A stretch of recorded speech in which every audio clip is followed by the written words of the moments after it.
Jamaat free and fair election में कभी जीत नहीं सकेगा। বাংলাদেশের নির্বাচনে কারচুপি হলেই কেবল জামাতে ইসলামী ক্ষমতায় আসতে পারে বলে মন্তব্য করেছেন ঢাকায় ভারতের সাবেক হাই কমিশনার হর্ষবর্ধন শ্রিংলা। তার দাবি, সুষ্ঠু নির্বাচনে বাংলাদেশ জামাতে ইসলামী কখনো জিততে পারেনি, ভবিষ্যতেও পারবে না। তাদের সেই জনপ্রিয়তা ছিল না, এখনো নেই।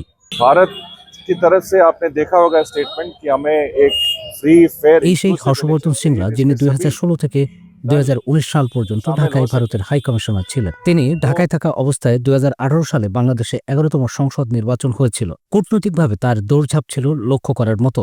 রাতের ভোট সহ ওই নির্বাচনে ব্যাপক কারচুপির অভিযোগ ছিল। নায়াসিনামাইড ও স্যালিসাইলিক সমৃদ্ধ লিলি ফেস ওয়াশ যা ফেসের ডেড স্কিন সেল দূর করে দেয় দ্বিগুণ ফাস্টার ব্রাইটেনিং। 23 জানুয়ারি ভারতের পশ্চিমবঙ্গের শিলিগুড়িতে নেতাজি সুভাষচন্দ্র বসুর জন্মজয়ন্তী উপলক্ষে এক অনুষ্ঠানে সাংবাদিকদের প্রশ্নের মুখে পড়েন শ্রিংলা।